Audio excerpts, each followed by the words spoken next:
Hi guys, it's Karen from confettiandcurves.com. I am back again today with another video, only this time is something a little bit different. It is products that I have bought that for whatever reason just haven't worked out for me.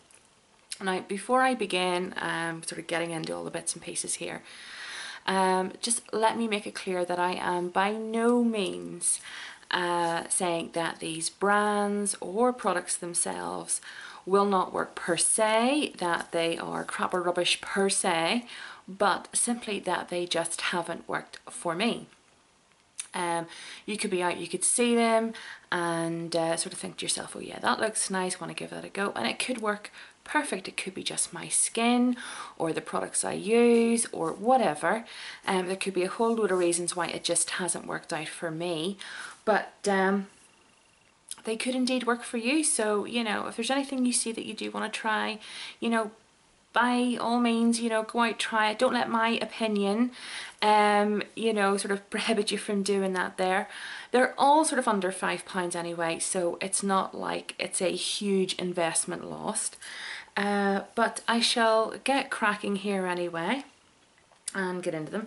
So the first sort of feel for me was this here. It's a eyeshadow pencil and it's by Collection. If you can see that there.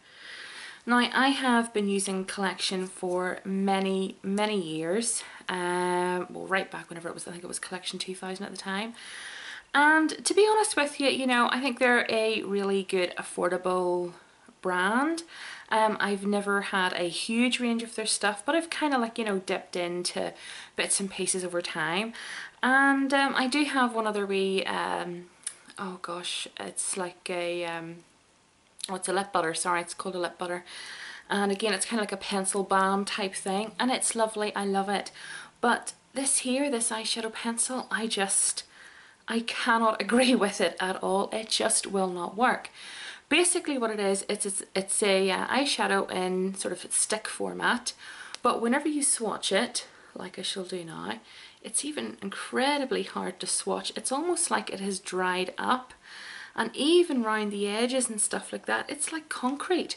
When you do sort of finally get it swatched, what I find is anyway, it sets on the eyelid and it dries to the point where it actually starts cracking. The formula is just, it's awful. It really did not work for me at all. It says work the colour your way, velvety, soft, blendable, eyeshadow pencil, waterproof and long lasting. Remove with waterproof eye makeup remover. That's a must, because trying to get this stuff off is a nightmare. If you rub it on the back of your hand, even if you're testing it in the shop, rub it on the back of your hand, just leave it a couple of minutes, go look at something else or whatever, try rubbing that off again, and it is a nightmare. Now obviously, you know, putting that in your eyes, that is such a really sort of sensitive, you know, part of your face, and so trying to get it off, it's awful. Definitely not for me. I wouldn't recommend it. I wouldn't buy it again. I don't know, maybe with a different primer. I mean, I have used the Urban Decay primer below it. I have used an MUA primer below it, and I've tried it as well too without primer, and still it's just the same no matter what I use, whether I use a primer or not. So definite feel, not for me. Nah, sorry Collection, but this one's a no-go. On to the next, and this is another Collection product. I'm really sorry Collection, I do love yous, but the thing with this one here, I am so disappointed that this hasn't worked out for me, because I have read so many fantastic blog reviews about this, and it's the Collection concealer. Now unfortunately all the writing has actually worn off mine. It seems to sort of wear off really easy, which is another thing I kind of don't like, you know, why the writing has sort of come off like that there. But now this concealer here, this is in the warm medium, number 3, and I have to say on the back of my hand or on anywhere that I swatch it, it's actually a really nice concealer. It's very sort of soft and it does blend quite well. When I put it on my face, I don't know, below my eyes, it makes me look probably about 30 years older than what I am. And it almost sort of like deep sets wrinkles and things like that. Even down sort of there and on the chin, it's just not very blendable on my skin at all. I've tried it with the L'Oreal Infallible foundation. I've tried it with the Rimmel 25-hour foundation, lasting finish I think it's called. And I've also tried it with Boots, what is it, Boots Beautifully Matte Foundation. And it doesn't matter whatever foundation I'm putting this with, it's just not working for me. It's coming out very cakey and it's drying exceptionally quick. You have to be really, really, really quick with it. So everybody seems to love it and rave about it. If you're thinking about getting it, do give it a wee go. It's not expensive, and it could well work for you, or I don't know, you could just sort of find it the way I do. It's just not working. The formula's just not working for me. I've read though lately a lot of reviews about the NARS concealer, so I think I'm going to give that a go next, because I can't seem to get a really good concealer out in the sort of chemists, drugstores, that type of thing. So I'll see, but sorry, it's just not working for me this here, which is such a shame. You know, everybody seems to love it. My next feel is this, and this really surprises me because I've used this for a long time, especially sort of in my late teens, early 20s. This is the Miss Sporty Fabulous Lash Mascara. Now, I literally did pop in one day. I just wanted a mascara, just a basic plain mascara, because I've got, you know, a few bits and pieces here that I wanted to try anyways, but I just wanted to be sort of plain mascara for work. And nothing too expensive and all the rest of it. I think these here are about sort of, you know, the £2–3 mark.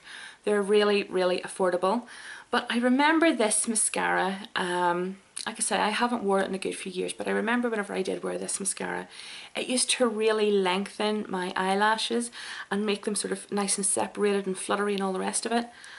And I don't know what they've done. I don't know if they've changed it or whatever, but it's just not doing the same thing at all.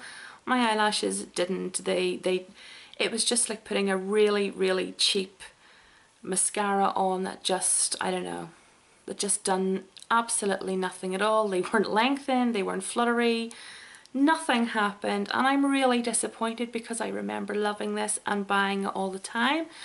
I don't know if over time my thoughts have warped about it, or it just, if they've changed the formula, or if it's something to do with my eyelashes. Maybe they just don't like Miss Sporty anymore.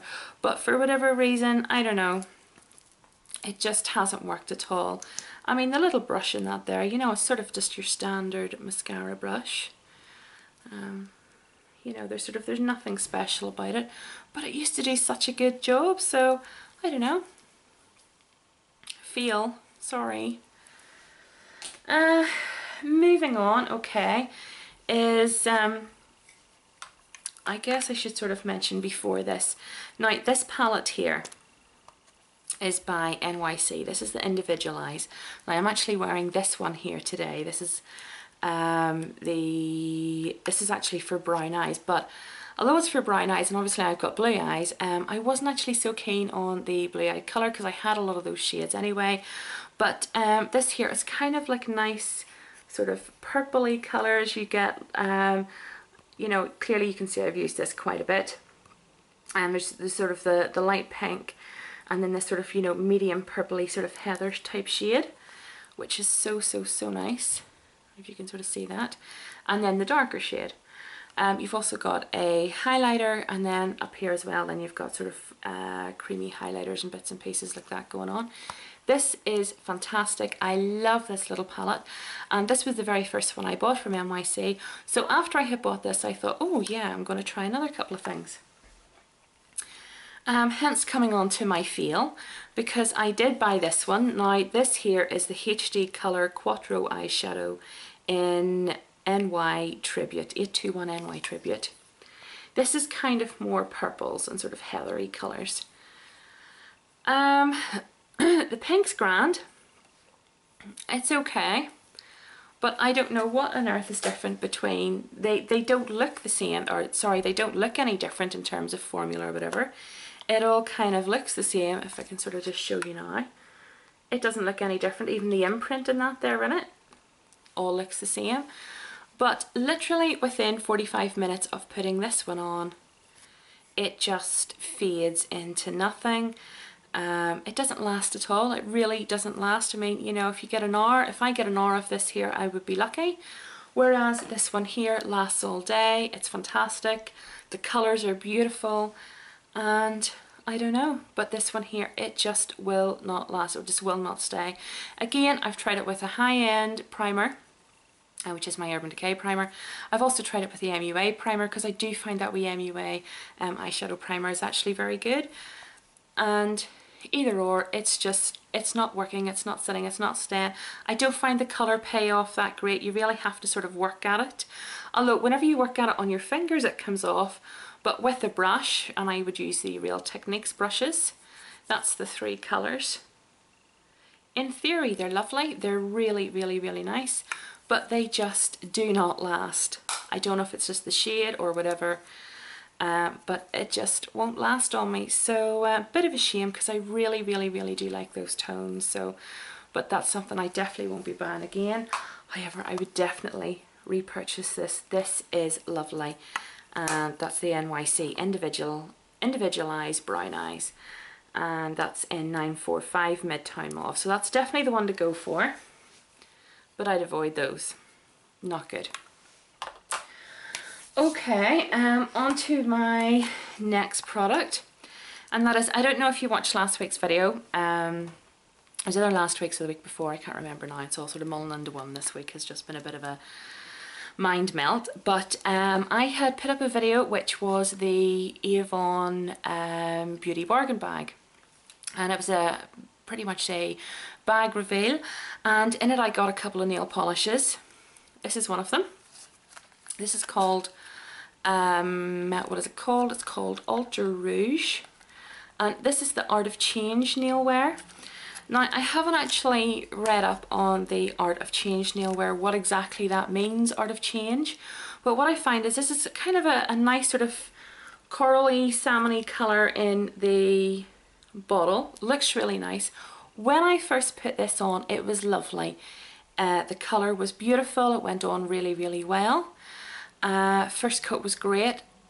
Second coat, I put it on again. Now I have to say, in certain light, it does look very streaky. So I did have to sort of build it up a wee bit.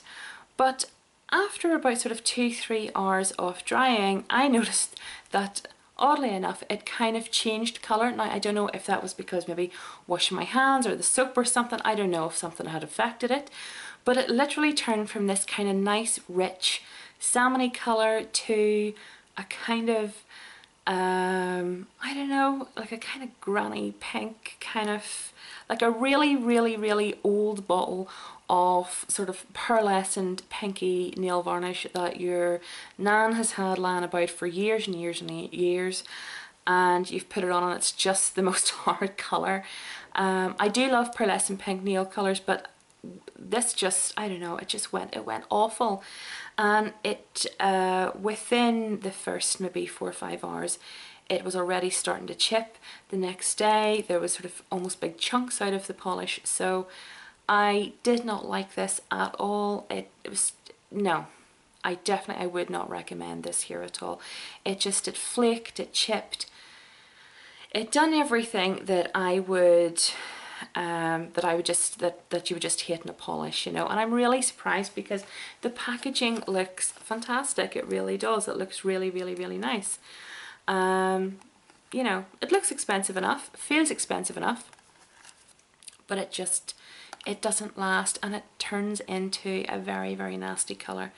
Not nice at all. So that's definitely a fail. And the thing is, I was really surprised whenever I got that, because I thought, oh, that'll be nice, that'll be really, really nice, but it just turns the most bizarre colour. Having said that, I did get this one here. I can't see the colour on it. I'll have to look that one up, but that was the kind of purpley one. And a lot of you guys had wrote in the comments whenever I had actually revealed this that you really, really like this colour. So I did wear this during the week. I was quite impressed by it. It did chip a wee bit sooner than I expected, but I'm going to reapply it again and take a few pictures of it and sort of show you guys what it looks like on the nails. I'll probably pop that up on Instagram or something, or I might even include it in a wee blog post. But this was really nice. I did like this. So yay for this, but a definite nay for that. So yeah, so that's that. Now my last product, this is a bit of a strange one because it's not makeup, or cosmetic or anything like this here. This is more into skincare and sort of bath and body type thing. Now, as many of you will know, especially if you sort of, you know, read my blog and that there regularly, I am massively driven by scent whenever it comes to buying things.